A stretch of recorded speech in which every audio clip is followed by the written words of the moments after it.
Hechos 14:6. Esta gran confesión de Jesús, esta palabra tan poderosa que dice, Yo soy el camino, la verdad y la vida, le contestó Jesús, nadie llega al Padre sino por mí. Os recuerdo que en estos mensajes estoy utilizando la nueva versión internacional, que es más fácil para entender y para poder predicar. Yo soy el camino, la verdad y la vida. Nadie llega al Padre si no es por mí. Podríamos acabar con esto y dejar este versículo y continuar a otros temas, porque es claro, es evidente, es obvio cuando tú lo lees. Jesús no es un camino, una verdad y una vida. El camino, la verdad y la vida. Por lo tanto, fuera de Jesús no hay ni vida, ni verdad, ni camino. Así que en referencia al mensaje de hoy, ¿cómo podemos encontrarnos con Dios? ¿O cómo puede el discípulo que está en el campo encontrarse con Dios? Solamente a través del único camino dispuesto que es Cristo. Pero, ¿qué ocurre con la Virgen y con los santos? Pues la Virgen y los santos no son el camino para encontrarse con Dios porque la palabra de Dios nos habla de una forma tan clara como esta y otros tantos versículos que podemos contar. Pero al final todo se resume en esto. Cristo es camino, verdad y vida. El catolicismo te va a hablar del catecismo de la Iglesia, es decir, lo que ellos creen, cuáles son sus doctrinas y sus perspectivas que se han ido creando a lo largo de la historia, más allá de lo que la palabra de Dios dice. Pero nosotros nos quedamos en la palabra y en la palabra nos habla de Cristo como el único camino. En la introducción vamos a ver estos tres puntos. En primero, tenemos que entender cuál es el estado del ser humano. Porque cuando yo voy a darle evangelio a alguien, tengo que entender que la persona o el ser humano está en este problema. Está separado y atrapado. Separado de Dios y atrapado por Satanás. Juan 8:44, sois de vuestro padre el diablo. Efesios 2:1 al 3, viviendo en otro tiempo bajo la corriente del príncipe de la potestad del aire, es decir, bajo la influencia de Satanás. Y así es como están las personas. Así que esta gente a la que yo predico el Evangelio va tomando un camino que no va a encontrar nunca a Dios.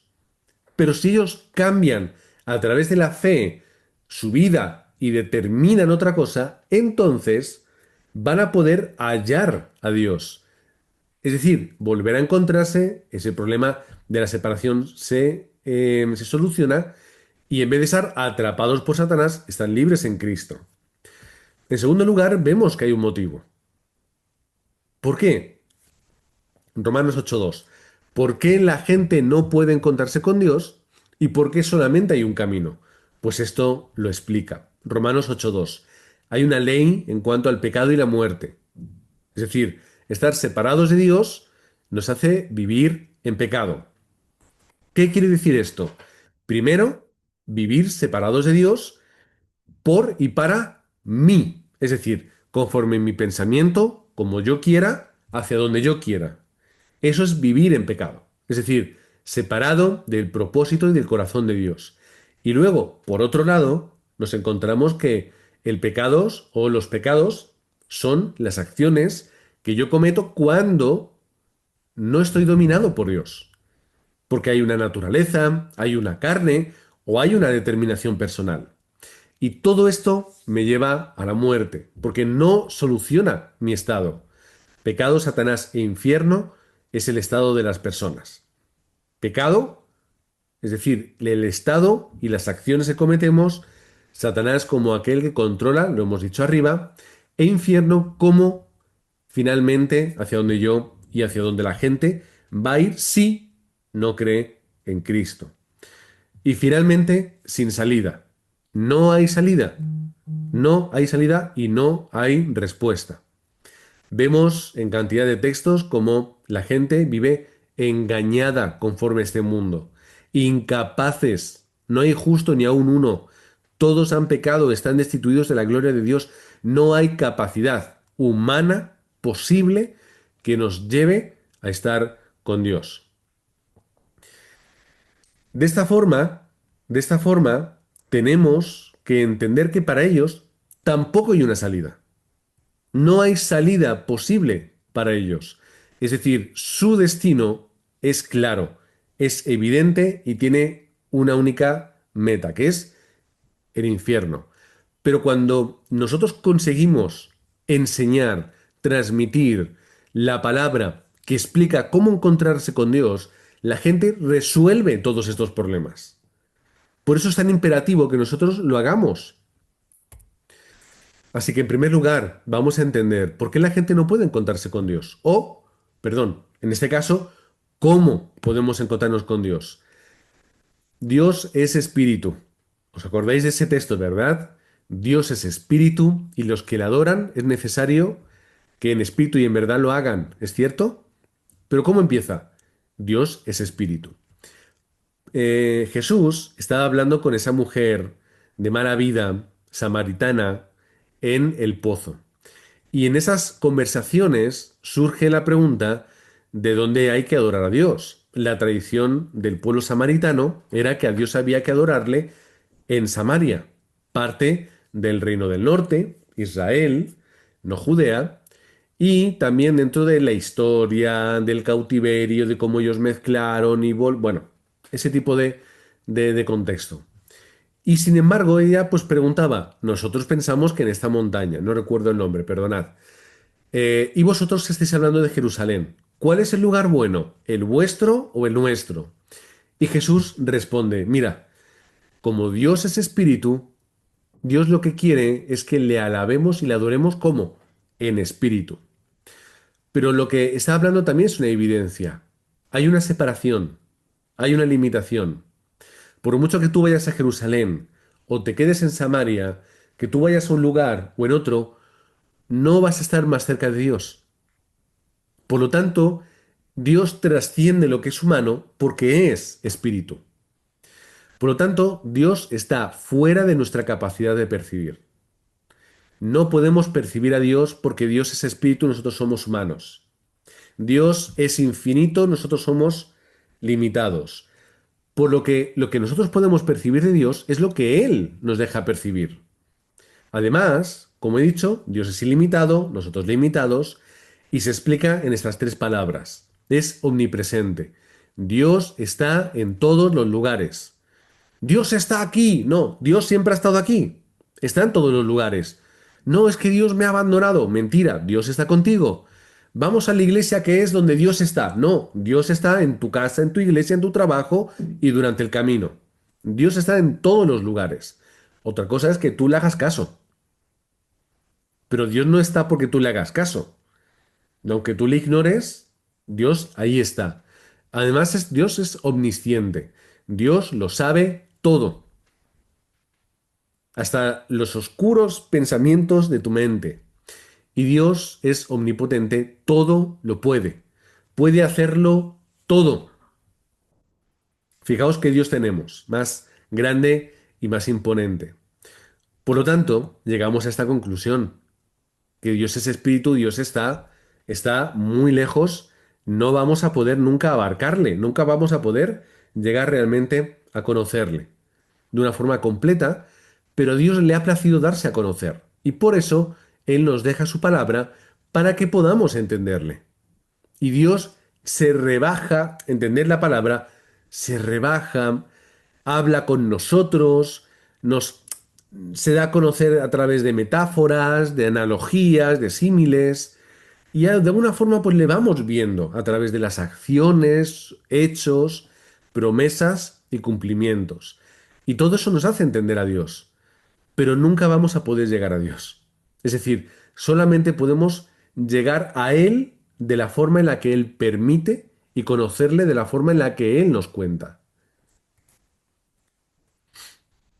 Tenemos varios textos que nos hablan. eh, Podéis leerlos luego tranquilamente en casa. Dice la palabra Isaías 40, 28. El Señor es el Dios eterno, creador de los confines de la tierra. No se cansa ni se fatiga y su inteligencia es insondable. O Salmo 92. Desde antes que nacieran los montes y que crearas la tierra y el mundo, desde los tiempos antiguos y hasta los tiempos postreros, tú eres Dios. O vamos al Nuevo Testamento. Romanos 11:33. Qué profundas son las riquezas de la sabiduría y del conocimiento de Dios. Qué indescifrables sus juicios e impenetrables sus caminos, reconociendo la diferencia y la distancia entre nosotros y Dios. Para terminar con esta gran frase tan reconocida. Yo soy el alfa y el omega, principio y fin, dice el Señor, el que es, que era, que ha de venir, el Todopoderoso. Por lo tanto, primero es colocarnos en nuestro lugar. Es decir, Dios no es inalcanzable en el sentido de que Dios nos permite conocerle y acercarnos a Él, pero no es abarcable. Es decir, no podemos nunca llegar a entenderle ni a poder alcanzarle de ninguna forma. Siempre podremos aprender más de Dios mientras que Él nos quiera enseñar más de sí mismo. Y por otro lado, nosotros tenemos un cuerpo humano. Vamos a la contraposición, es decir, hablamos de lo grande que es Dios, pero vamos a hablar de lo pequeño que somos. Nosotros no podemos entender más a Dios. Es decir, estamos limitados para ver, es decir, para percibir a Dios. No podemos hacerlo. Ni oración, ni meditación, ni ninguna otra cosa va a poder servir para ello. Pero nosotros sí que podemos llegar a lo que Dios nos quiere mostrar. Pero tenemos que entender que al final nuestro cuerpo limitado, con nuestros ojos, nuestros oídos, etcétera, es una carcasa, un caparazón de lo que realmente importa, que es el espíritu.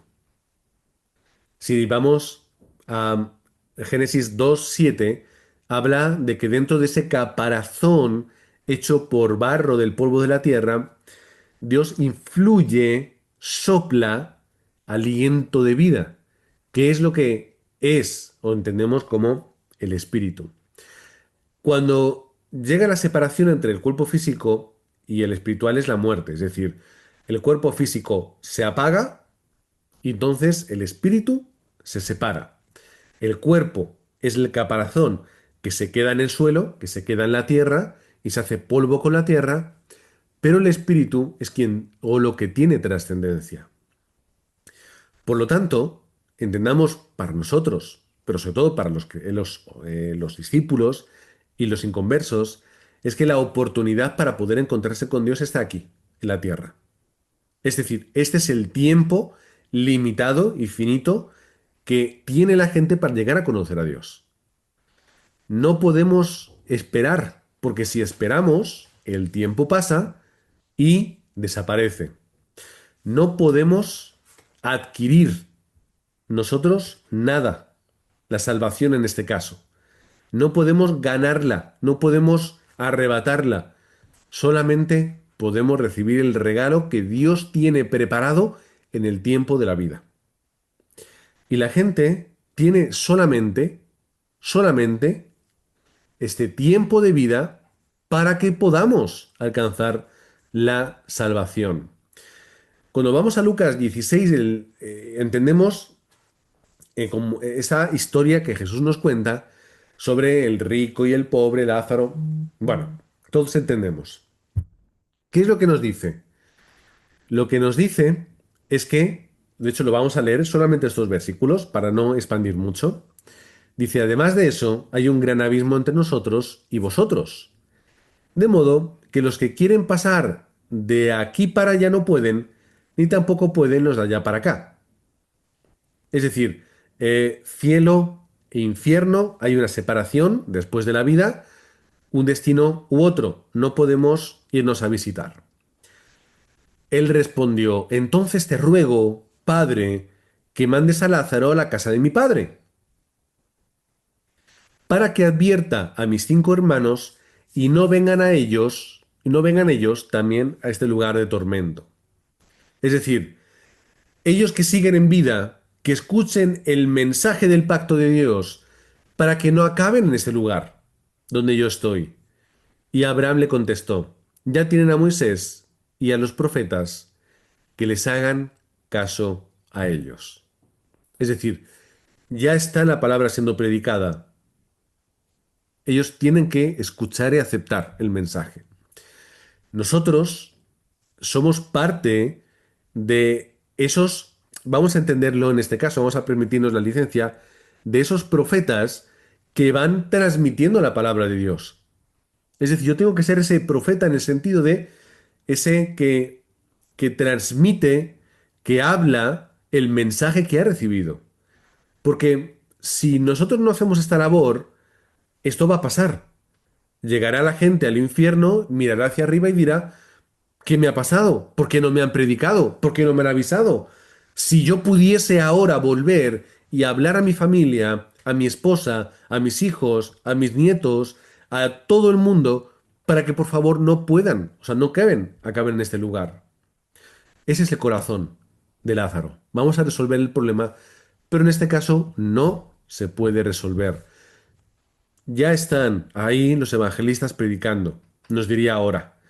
Ya están los evangelistas predicando, ya está la iglesia de Cristo haciendo esta labor. Por lo tanto, hermanos, entendamos y valoremos que es el tiempo para predicar, que hay una limitación, pero que esa limitación se supera por gracia de Dios.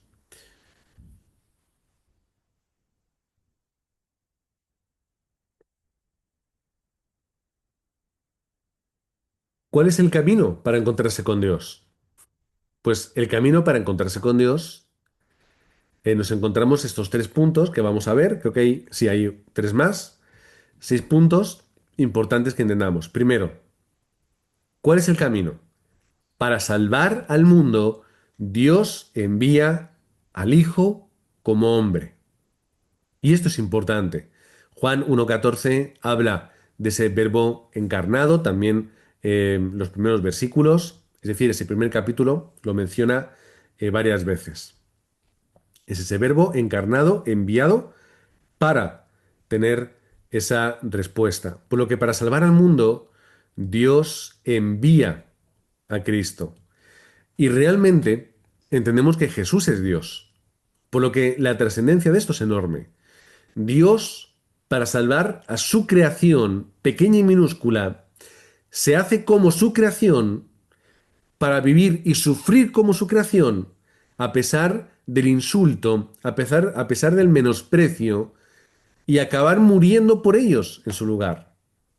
Por eso es tan importante que entendamos ese Dios misericordioso que vino a sufrir y a morir como nosotros, pero para que entendamos también que Jesús permitió el sufrimiento, permitió el dolor, permitió la angustia para evidenciar que hay algo mejor después y que Dios da gracia y Dios soporta. Y finalmente, la gran obra de la salvación a través de la muerte y la resurrección de Cristo.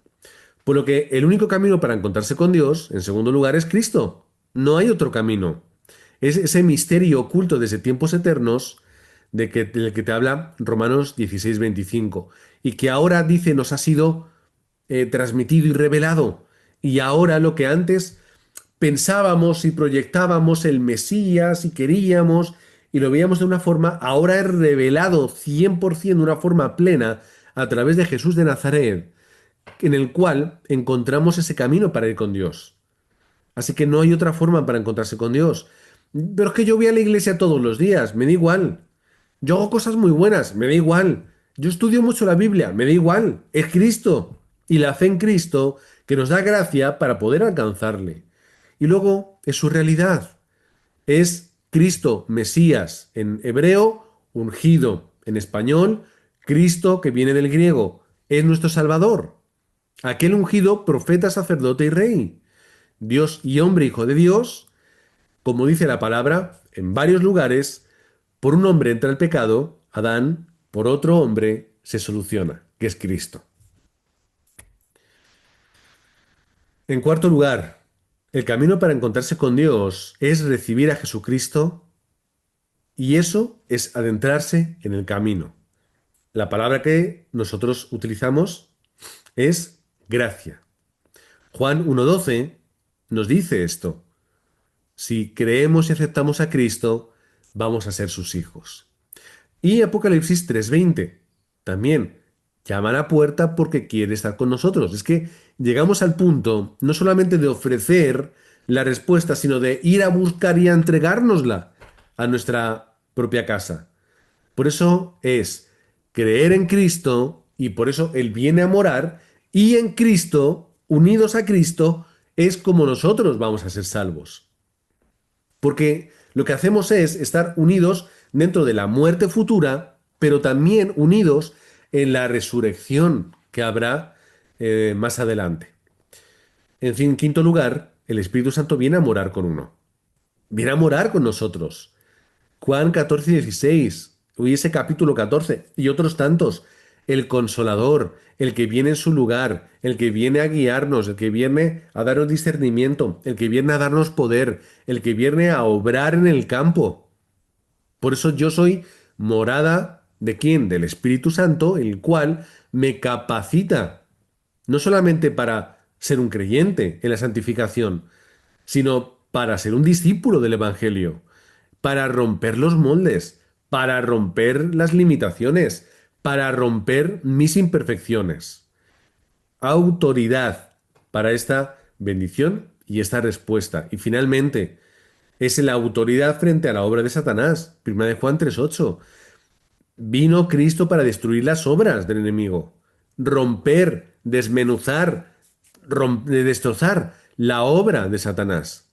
Así que cuando nosotros hemos sido atrapados, engañados, manipulados y apresados o encadenados por Satanás, yo ahora soy libre. Yo ahora me libero de todo esto. ¿Por qué? Porque yo estoy en Cristo.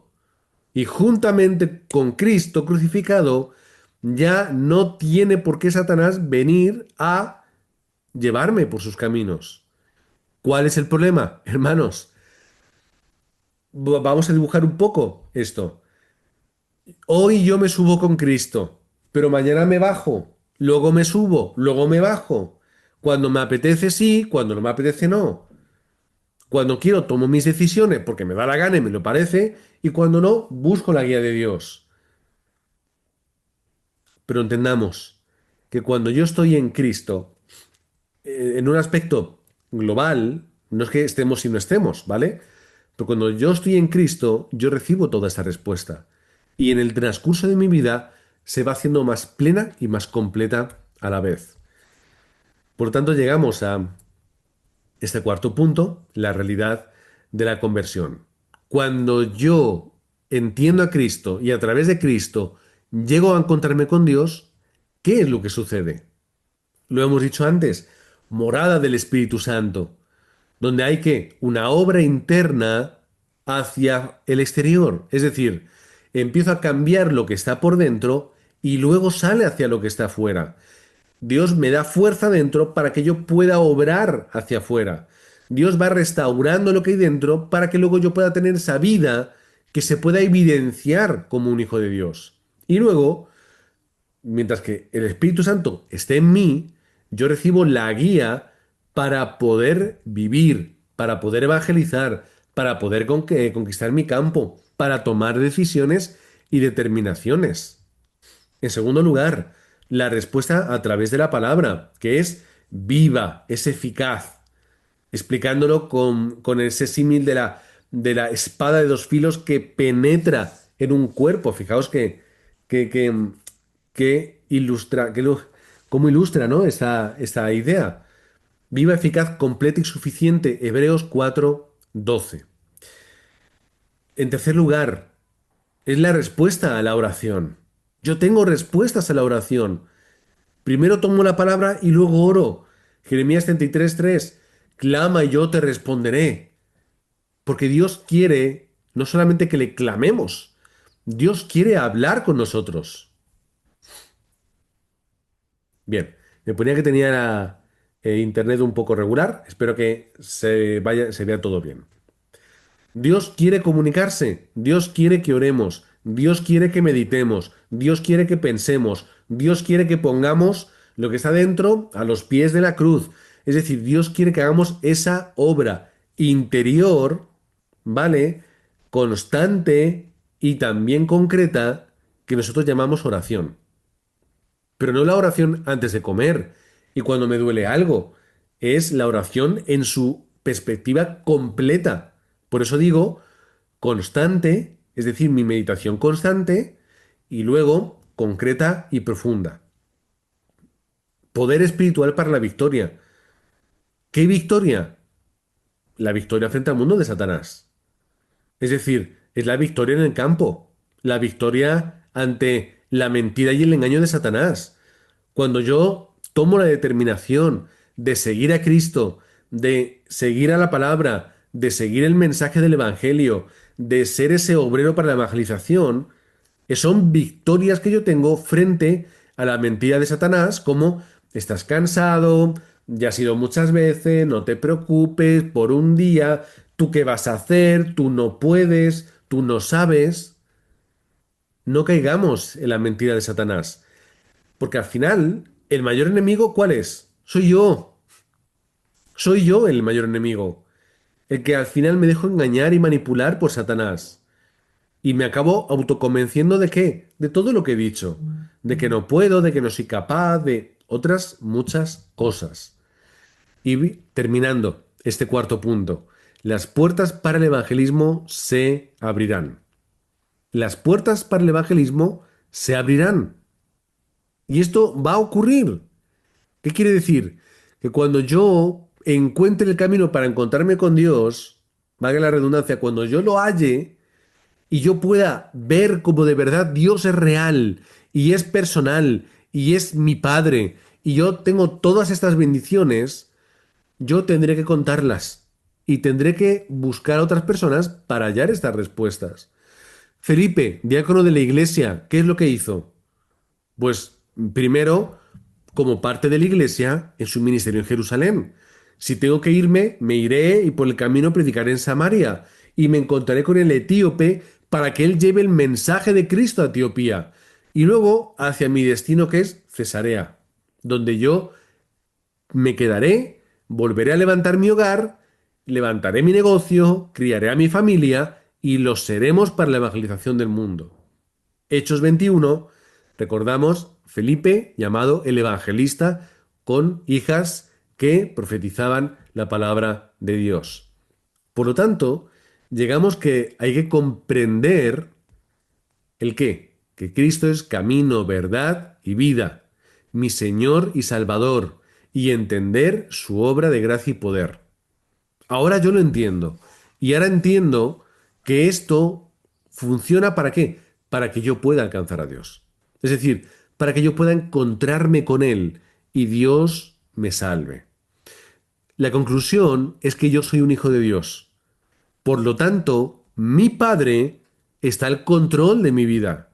Se responsabiliza de mi vida. Dios es un Dios soberano, bueno, personal y justo. Y recordando al principio que es omnipotente, omnipresente y omnisciente. Así que, hermanos, con este Dios podemos descansar, y más si lo tenemos como Padre. Y luego, Isaías 40, del 18 al 31, los que confían en el Señor renovarán sus fuerzas, volarán como las águilas, correrán y no se fatigarán, caminarán y no se cansarán. Por lo tanto, confiad, confiad en el Señor, tened fe, depositadlo todo en Él.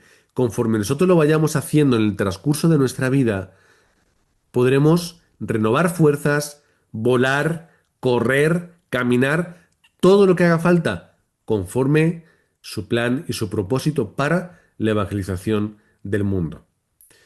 Padre, gracias porque tenemos esta bendición en nuestra vida. Somos hijos tuyos, Padre, y somos hijos tuyos porque Cristo nos abrió ese camino para poder encontrarnos contigo. Gracias, Padre, porque en Cristo tenemos el camino, el único camino, por lo tanto, estando en Cristo, lo tenemos todo. No necesitamos nada más. Padre, Quítanos las ganas, la necesidad y el engaño de buscar más fuera. No queremos ser engañados por Satanás. Queremos profundizar en la suficiencia de la obra de Cristo para estar contigo. Queremos, Padre, vivir en la suficiencia del poder del Espíritu Santo y en la suficiencia, Padre, de tu soberanía que ejerces desde tu trono celestial. Oramos en el nombre del Señor Jesucristo. Amén.